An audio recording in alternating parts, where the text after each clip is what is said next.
Shalom saudara-saudara yang terkasih di dalam Tuhan Yesus Kristus. Renungan hari ini diambil dari 1 Raja pasal yang ke-11 ayat 1 sampai yang ke-13. Judul renungan pada hari ini adalah lalai merawat rusak akibatnya. Gitu ya. Merawat itu bukanlah perkara mudah. Saya mengenal seorang yang suka mengoleksi tanaman-tanaman hias, langka yang sangat mahal harganya. Saking sayangnya, dia bisa berjam-jam setiap hari khusus untuk memperhatikan tanaman-tanaman itu. Membersihkan daunnya, menyiram, memberi pupuk, bahkan mengamati dengan teliti setiap lembar daun adalah hal-hal yang tidak pernah bosan dilakukannya. Tanaman-tanaman itu begitu berharga, sedikit saja kelalaian saat merawat, tanaman itu bisa rusak, ujarnya. Tak ubahnya merawat hati. Hati yang semula tulus bisa menjadi berubah jika tidak dirawat dengan baik. Merawat hati itu butuh perhatian dan kewaspadaan. Jika tidak, maka sedikit godaan saja bisa merusak apa yang baik.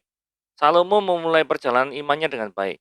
Hatinya begitu tulus mencintai Tuhan, namun dia tidak mampu mempertahankan kesetiaan kepada Allah dan telah melanggar perjanjian dengan Tuhan karena hatinya berpaling kepada Allah-Allah lain akibat kecintaannya pada perempuan-perempuan asing. Sedikit saja dia berkompromi dengan dosa, maka hatinya pun dibutakan. Merawat hati memerlukan ketegasan untuk berkata tidak kepada dosa. Bukanlah sebuah kejatuhan itu banyak terjadi karena kita merasa diri kuat untuk menanggungnya. Bisa jadi Salomo merasa bahwa bersahabat dengan banyak perempuan tidak akan mempengaruhi hubungannya dengan Tuhan. Salomo mulai membuka hatinya dan akhirnya dia mulai tergiring sedikit demi sedikit untuk meninggalkan Tuhan. Jadi kiranya kita senantiasa ingat bahwa salah besar jika kita menganggap diri kita telah kebal terhadap pengaruh dosa. Rawatlah baik-baik hati kita. Merawat itu butuh kewaspadaan tinggi. Sedikit saja membuka celah, rusaklah semuanya. Nah ini, gara-gara wanita, hancur sudah iman seorang pemimpin tertinggi suatu negara, gitu ya. Dan subjudulnya yaitu kita mengenal Asitoret, Molok, dan Kamos. Sopo iki ya, Asitoret, Molok, dan Kamos. Nah nanti kita lihat ya, sama-sama kita lihat. Oke, sekarang kita bahas ini ya. Salomo jatuh ke dalam penyembahan berhala. Adapun Raja Salomo mencintai banyak perempuan asing di samping anak Firaun, Firaun Mesir ya berarti ya. Dia mencintai perempuan-perempuan Moab, Amon, Edom, Sidon, dan Het. Padahal tentang bangsa-bangsa itu Tuhan telah berfirman kepada orang Israel, janganlah kamu bergaul dengan mereka dan mereka pun janganlah bergaul dengan kamu. Sebab sesungguhnya mereka telah mencondongkan hatimu dan kepada Allah-Allah mereka. Hati Salomo telah terpaut pada mereka dengan cinta. Dia mempunyai 700 istri dari kaum bangsawan dan 300 gundik. Istri-istrinya itu menarik hatinya daripada Tuhan.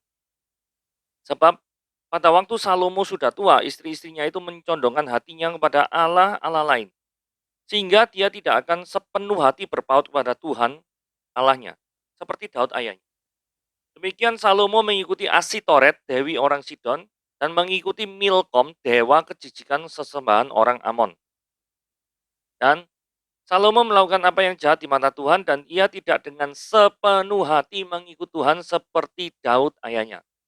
Pada waktu itu Salomo mendirikan bukit pengorbanan bagi Kamos, dewa kejijikan sesembahan orang Moab, di gunung sebelah timur Yerusalem dan bagi Molok, dewa kejijikan sesembahan Bani Amon.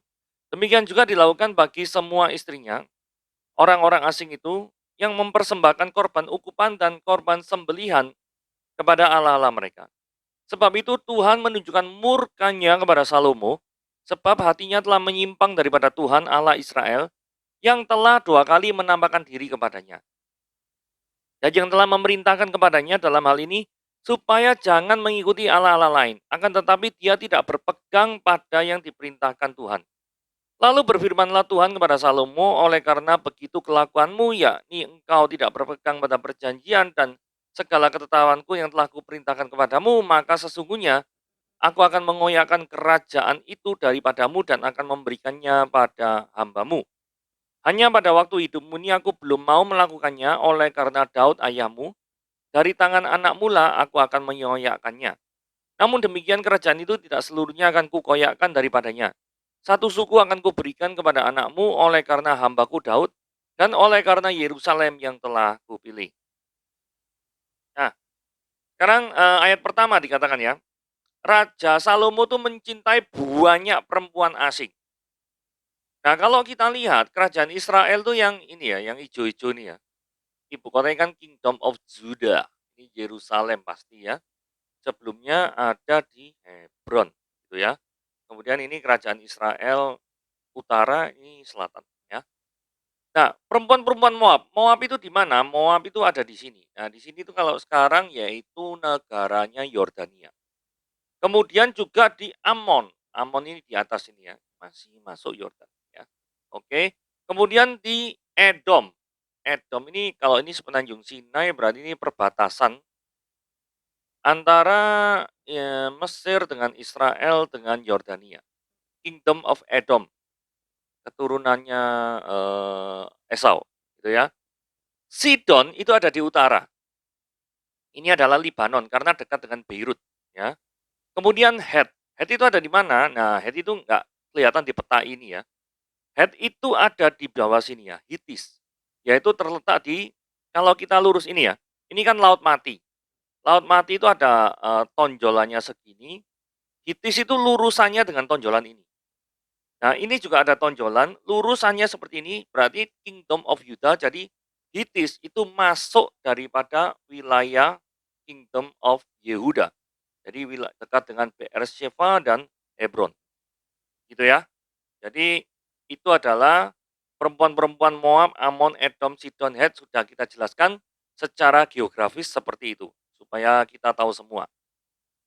Oke, ayat 2 dikatakan, tentang bangsa-bangsa itu Tuhan telah berfirman kepada Israel, jangan kamu bergaul dengan mereka. Mereka pun jangan bergaul dengan kamu.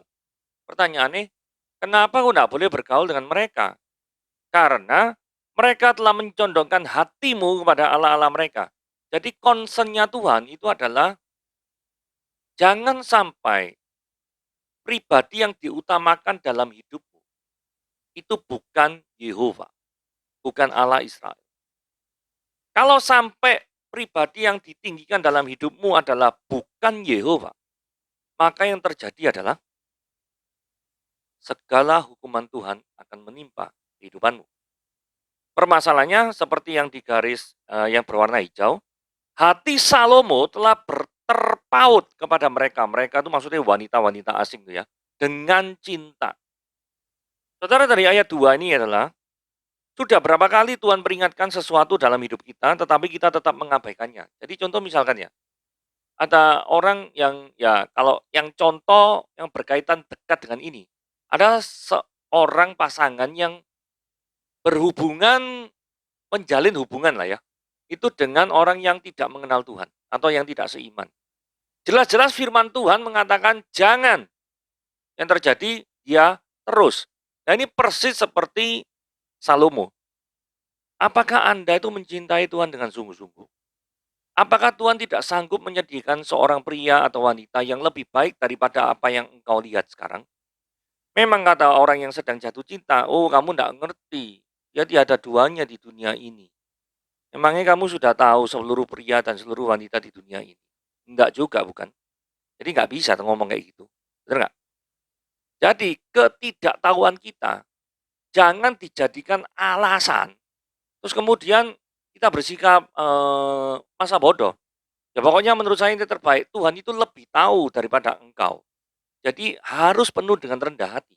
Kalau memang dia bukan jodohmu, ya jangan nyanyikan lagu jodohku. Nah, nggak usah, memang bukan jodohnya kok. Iya kan? Jadi Tuhan tahu yang terbaik. Ini masalah tentang pasangan, tentang peringatan yang sudah jelas dalam Alkitab. Hendaklah kamu jangan yang tidak seiman, harus seiman. Itu ya. Ada peringatan hal-hal lain yang bukan berkaitan dengan jodoh atau pasangan, yaitu memang misalkan korupsi. Jelas-jelas Tuhan melarang korupsi. Early warning from God. Jadi korupsi memang dilarang. Itu adalah uang haram, itu bukan uangmu, tetapi banyak orang pengen kaya cepat. Banyak orang pengen menimbun harta banyak-banyak. Mungkin mereka berpikir dengan adanya tambah harta itu adalah menambah kebahagiaan hidupnya di dunia ini. Apakah mungkin mereka lupa bahwa hidup di dunia ini adalah sifatnya sementara Sedangkan nilai kebenaran yang mereka lakukan di dunia ini itu yang sifatnya kekal. Ya, apa mungkin mereka lupa terhadap hal seperti itu? Sedangkan Tuhan itu bukan melihat apa yang di depan mata, tetapi Tuhan melihat hati. Yaitu setidaknya itu early warning from God yang tertulis dalam firman Tuhan. Gitu ya, itu aplikasi praktis dari ayat 2. Nah, ayat 3 ini mencengangkan mungkin banyak orang ya. Iya, maksudnya Salomo itu mempunyai 700 istri dan 300 gundik. Dan yang terpenting itu sebenarnya bukan jumlah itu ya. Yang terpenting itu adalah ini ya. Istri-istrinya yang jumlahnya 1000 itu. Jadi kalau 1 tahun itu 365 hari untuk bertemu dengan istri yang sama, itu butuh siklus itu 3 tahun. Istri-istrinya itu menarik hatinya daripada Tuhan. Salomo tidak lagi menyandarkan kehidupannya kepada Tuhan, tapi lebih sibuk ngurus istri-istrinya. Loh, istri ini 1000 ya. 1000 orang, 1000 keinginan, betul ya? Nggak bisa bayangkan ya, 1000 istri ini piye caranya ya? Bayangkan ada 1000 orang pendamping hidup Salomo dan Salomo mengklaim mencintai semuanya. Nah, saya nggak tahu apakah ini efek dari negara yang terlalu damai. Maksudnya gini ya, pada waktu zaman Salomo memerintah Israel maksudnya. Itu nggak ada perang, damai. Karena Salomo Shalom, raja damai. Ya, sehingga apakah itu membuat Salomo itu ya mungkin nganggur-nganggur, nggak ada yang diurusi, nggak ada tantangan, nggak ada perang. Maka yang terjadi adalah ngurusi perempuan-perempuan ini untuk kesenangan pribadinya. Ini persis sama seperti Daud papanya. Pada waktu masa-masa perang, Daudnya nggak ikut perang. Terus malah berjalan-jalan di atas soto rumahnya sehingga jatuh dosa dengan yang namanya Batseba. Jadi kelihatannya, tantangan dalam kehidupan kita itu memang diperlukan. Supaya kita itu lebih mengandalkan Tuhan dalam segala perkara. Karena kalau hidup kita itu memang benar-benar terlalu santai, itu justru sangat berbahaya. Ini seperti itu ya. Karena justru saking santainya, sehingga si Salomo ini sampai tidak mengandalkan Tuhan dan ngurus istri-istrinya. Sampai punya 1000 ini nggak kebangetan. Ya menurut saya kebangetan ya. Ayat 4. Dibandingkan lagi antara Salomo dan Daud. Sebab pada waktu Salomo sudah tua, istri-istrinya itu tidak mencondongkan hatinya. Istri-istrinya itu mencondongkan hati Salomo kepada Allah-Allah lain. Mungkin percakapan imajinernya itu gini ya.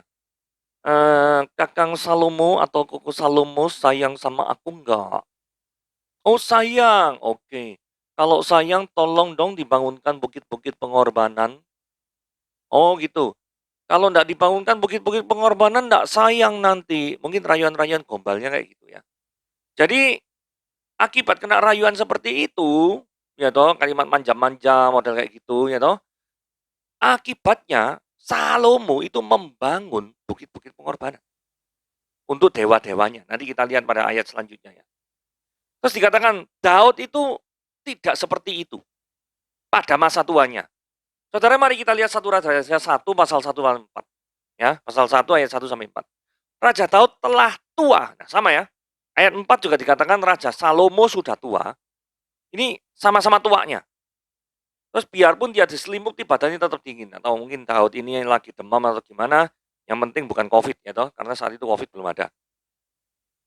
Lalu para pegawainya berkata, hendaklah dicari bagi tuanku raja seorang perawan yang muda, melayani dan merawat raja. Biarlah dia berbaring di pangkuanmu sehingga badan tuanku menjadi panas. Maka di seluruh daerah Israel dicarilah gadis yang cantik. Ini 1 orang tok ya, bukan 1000 ya. Salomo 1000 ya. Didapatlah Abisak gadis Sunem itu lalu dibawa pada raja. Nah, gadis Sunem ini Abisak itu terkenal cantik ya. Jadi perawati raja, melayani raja, tapi perhatikan baik-baik. Daud tidak bersetubuh dengan gadis itu.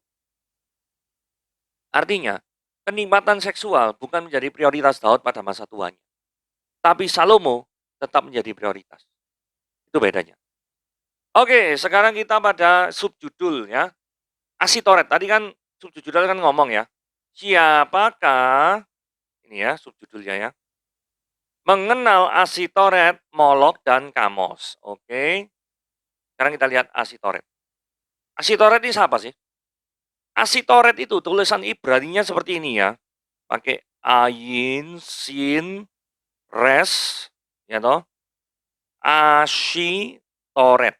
Ya, sampai ini apa? Taf, ya. Oke. Adalah ibu Dewi, dianggap Dewi kesuburan, Dewi asmara, Dewi perang. Wah, ini jadi satu ya, 3 in 1 ya. Dikenal oleh orang Israel melalui orang Kanaan atau Sidon. Masih ingat Sidon ya? Sidon itu tempatnya di mana tadi? Sidon tempatnya di utara, di Beirut, Lebanon sekarang. Saya nggak tahu ya, apakah sekarang kalau ada kita mengunjungi Lebanon, masih ada patung Asitoret apa enggak ya? Mungkin bisa dicari di internet gitu ya. Oke, lanjut ya. Nah, orang Israel ini mulai beribadah pada Ashitoret, itu tercatat pada Hakim-Hakim 2 ayat 13 sampai 10. Terus kemudian tersebar luas pada saat zamannya Samuel. Notabene, yang Samuel ini notabene adalah hakim terakhir. Terus kemudian diikuti kemudian pada waktu zamannya Salomo yang kita baca tadi. Mari kita lihat bukti ayatnya ini satu-satu ya. Hakim-Hakim sekarang Hakim-Hakim. Sejarah Ashitoret. Hakim-Hakim 2 ayat pasal 12 ayat 13. Sekarang ini. Mereka meninggalkan Yehova, Tuhan Guru Besar ini bahasa asli Ibrania ya YHWH. Allah nenek moyang mereka yang telah membawa mereka keluar dari Mesir. Tuh, ini aneh ya. Pribadi yang membawa bangsa Israel keluar dari Mesir, yang berjasa bagi bangsa mereka malah ditinggalkan. Ya pasti ini menyakiti hati Tuhan, pastilah. Ayat 13. Mereka meninggalkan Yehova dan beribadah kepada Baal dan para Asitoret. Tuh. Jadi Tuhan yang berjasa memelihara kehidupanmu. Yehova itu malah ditinggal. Terus mereka berpaling. Ya ini ibarat kalau hubungan ini sama dengan selingkuh. Terus Hakim-Hakim pasal yang ke-10 ayat ke-6. Karena gini, orang Israel itu melakukan apa yang jahat di mata Tuhan. Mereka beribadah pada para Baal dan para Asitoret. Dan para Allah orang Aram dan orang Sidon. Disebut lagi, orang Sidon. Hakim-Hakim ya. Kemudian waktu zamannya Samuel. Hakim-Hakim terakhir, Samuel. Maka jauhkanlah para Allah asing dan para Asitoret dari tengah-tengahmu. Tujukanlah hatimu kepada Yehova. Terus 1 Samuel 12 ayat 10 dikatakan, mereka berseru-seru pada Yehova katanya. Kami telah berdosa sebab kami telah meninggalkan Yehova dan beribadah pada para Baal dan Asitoret. Disebut lagi waktu zamannya Samuel. Ternyata pertobatannya ini tidak berlangsung lama ya. Kenapa? Pada waktu zamannya Salomo muncul lagi. Kenapa kok muncul pada waktu zamannya Salomo? Karena Salomo memperistri orang-orang Sidon. Ini repot ini ya, virus cinta ini ya, repot ini. Ayat 2 Raja-Raja ayat 23 13 dikatakan, bukit-bukit pengorbanan. Nah ini ya, yang tadi itu. Kakang sayang nak sama saya, sayang. Buatkan bukit-bukit pengorbanan dong. Nah, kemudian di bukit, buatlah bukit-bukit pengorbanan. Untuk siapa? Untuk Asitoret, dewa kejijikan orang Sidon. Kamos, orang Moab. Milkom, orang Amon. Satu-satu dibuat. No. Terus, tapi ayat ini menunjukkan bukit-bukit pengorbanan ini pada waktu zamannya Yosia itu dihancurkan. Saudara ingin tahu jarak antara Salomo dan Yosia berapa tahun? Mari kita lihat ya.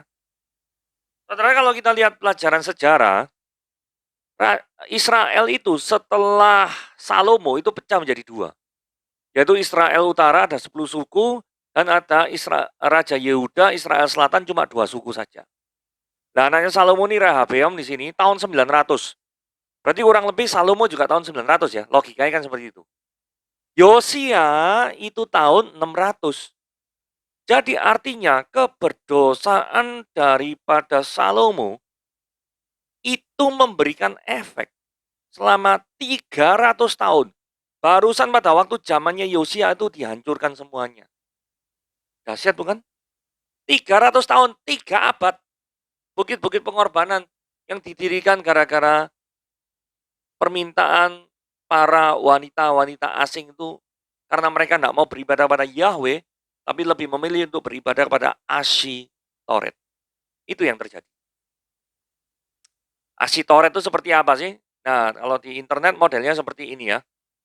Ini koin-koinnya seperti ini, saya nggak tahu ini kok ada semacam kereta, apa semacam ini adalah kereta pengagungan, mungkin saja. Jadi asitoret kurang lebih seperti ini. Oke, yang kedua namanya molok. Bentuk Ibrani itu katanya molek. Karena gini ya, huruf Ibrani itu sebenarnya kan huruf mati semua. Jadi sebenarnya hurufnya itu MLK, ya toh. Nah, ini M, Mem, Lamet, ini apa ya? Kaf kalau nggak salah. K, ya. Molek, molek. Nah, kenapa kok dinamai MLK ini harusnya itu adalah disebut meleh. Meleh itu adalah raja, dalam bahasa Ibrani artinya raja. Tapi karena ini adalah Moloch ini kejijikan bagi orang Ibrani kepada bangsa asing. Itu ada kata Ibrani yang namanya boset. Boset. Ya, boset.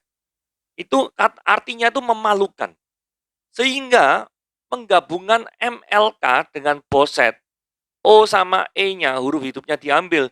Jadi akhirnya molek untuk mengungkapkan kekejian ilah bangsa lain itu. Nah, kok sampai jadi molek atau milkom ini bicara nih. Nah, kata Ibrani molek, MLK ya, molek. Jadi ini dasarnya MLK ngambil dari meleh, tapi O dan E-nya ngambil dari boset. Jadi artinya sesuatu yang diagungkan tapi menjijikkan. Pesan implisitnya itu maunya seperti itu. Nah, Septuaginta itu perjanjian lama yang diterjemahkan dalam bahasa Yunani, itu menerjemahkan molek itu jadi molok. Nah, kemudian digabungkan dengan kata Venesia Kartago. Kartago itu daerah Afrika Utara ya. Kalau nggak salah Libya atau Tunisia, kurang lebih kayak gitu. Terkenal dengan tulisan ukir tahun 450 sebelum Masehi, terdapat ukiran-ukiran Latin, itu tulisan Kartago seperti itu, molok. Itu kurang lebih kayak itu. Nah, ini ada bukti-buktinya. Sehingga pemujaan molok, melek, atau molek, karena kata dasarnya sama MLK, huruf hidupnya itu bisa bervariasi. Nah, praktek pemujaan terhadap molok itu mengerikan. Mengerikannya apa? Mereka itu mempersembahkan anak laki-laki atau perempuan. Ini tercatat dalam Imamat 18 ayat 21 dan 2 Raja-Raja 23 ayat 10. Nah, ayat yang lainnya kita baca sendiri. Praktek-praktek ini ternyata juga di dalam dokumen-dokumen non-Alkitab. Itu ditemukan di dokumen-dokumen di Syria. Itu menurut W.F. Albright. Oke? Nah, sekarang mari kita lihat Imamat 18 ayat 21 dan 2 Raja-Raja 23 ayat 10. Imamat 18 ayat 21 dikatakan gini, janganlah kau serahkan seorang dari ada anakmu untuk dipersembahkan kepada Molok, supaya jangan kau melanggar kekudusan nama anakmu. 2 Raja-Raja 23 ayat 10, dia menajiskan juga Tofet yang ada di lembah Ben Hinnom, supaya jangan orang mempersembahkan anak-anaknya sebagai korban dalam api untuk dewa Molok. Jadi ceritanya dewa ini memberkati atau dipercaya memberkati bagi para pengikutnya itu dengan cara pengorbanan anak. Mengerikan juga kan? Mengerikan ya. Nah, ini Molok, dewa Amon. Nah, ini ya.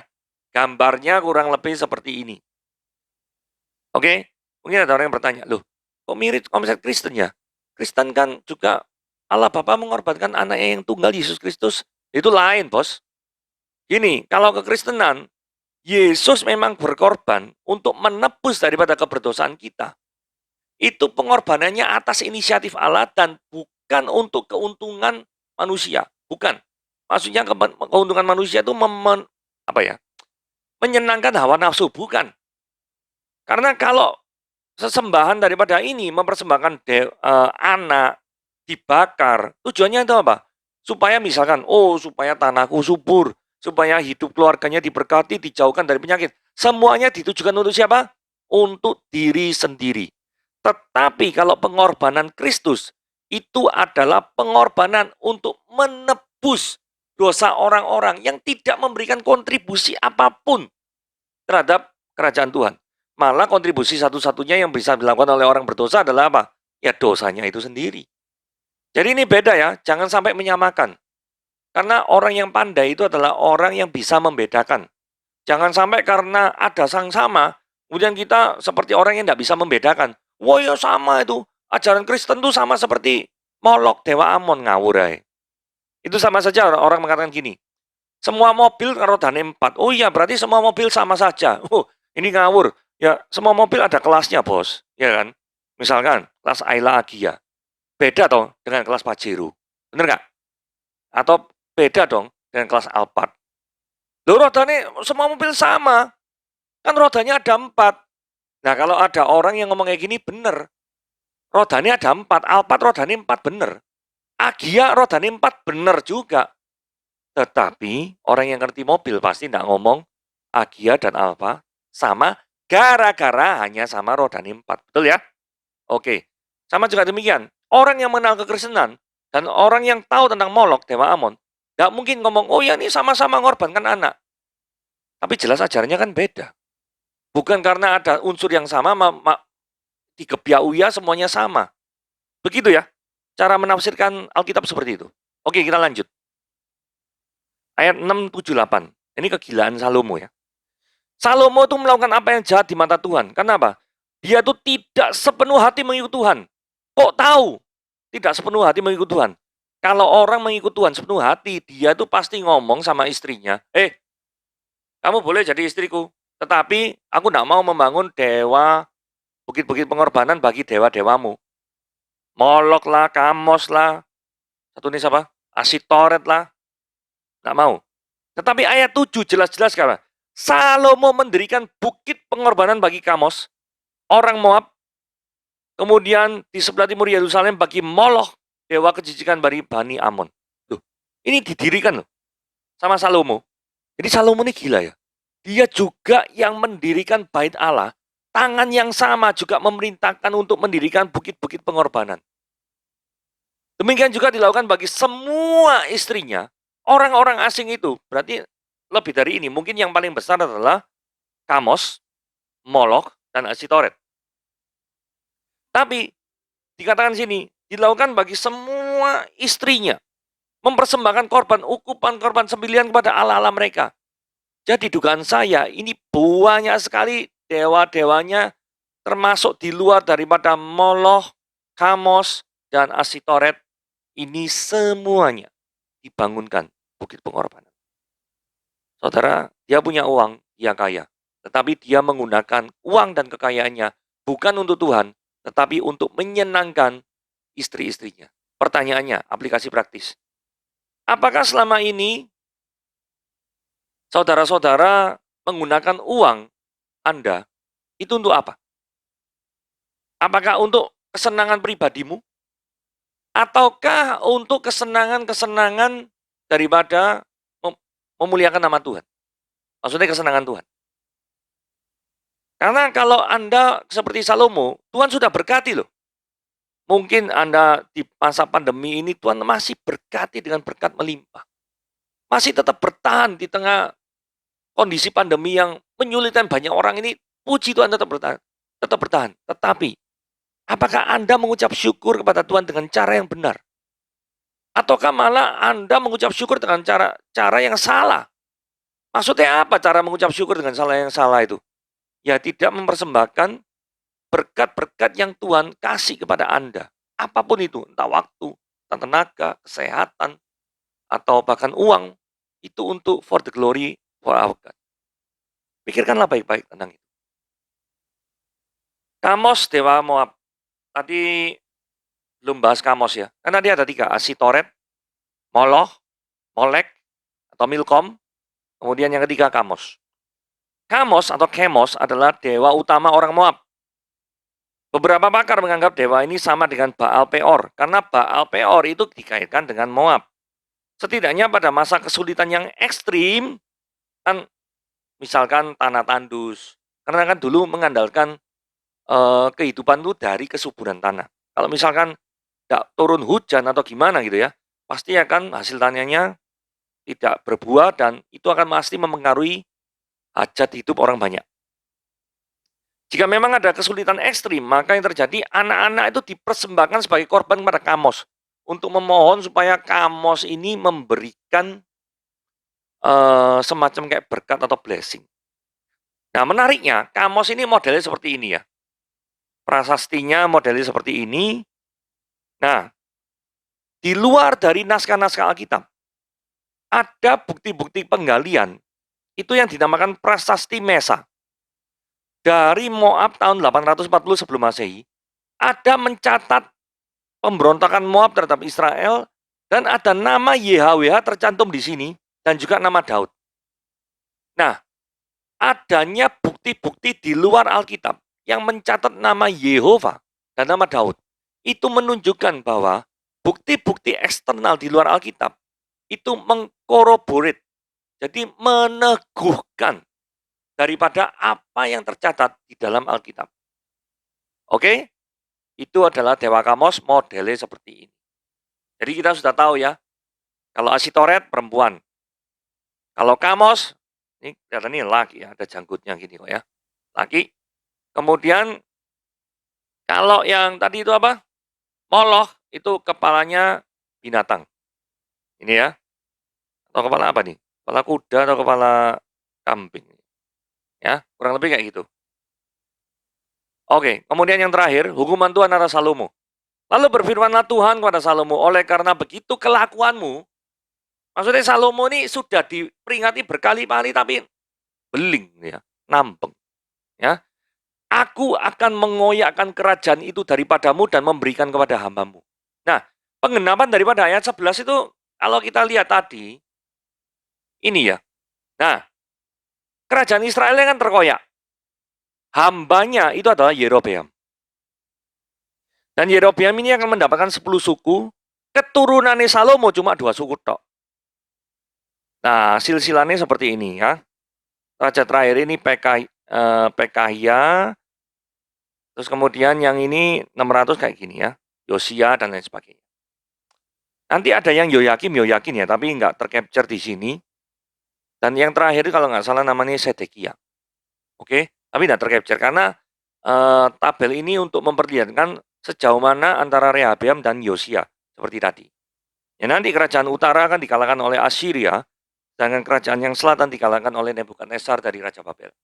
Oke, pelajaran sejarahnya seperti itu. Nah, kenapa kok Tuhan sampai menjatuhkan hukuman kepada Salomo? Karena di ayat 9 ngomong gini, Yahweh, Yehova menunjukkan murkanya pada Salomo. Kenapa? Sebab hati Salomo telah menyimpang daripada Tuhan. Yang dikasih keterangan, 2 kali menampakkan diri kepadanya memperingati Salomo. Tuhan itu sudah kurang sayang apa terhadap Salomo. Tetapi nasihat Tuhan tidak digubris sama sekali. Maka yang terjadi, Tuhan menghukum Salomo dengan cara apa? Kerajaannya terbagi 2 dan 10 sukunya ikut daripada Yerobeam, bukan kepada anaknya Rehabeam. Itu yang terjadi. Oke, renungan kita pada hari ini seperti ini. Tuhan Yesus memberkati.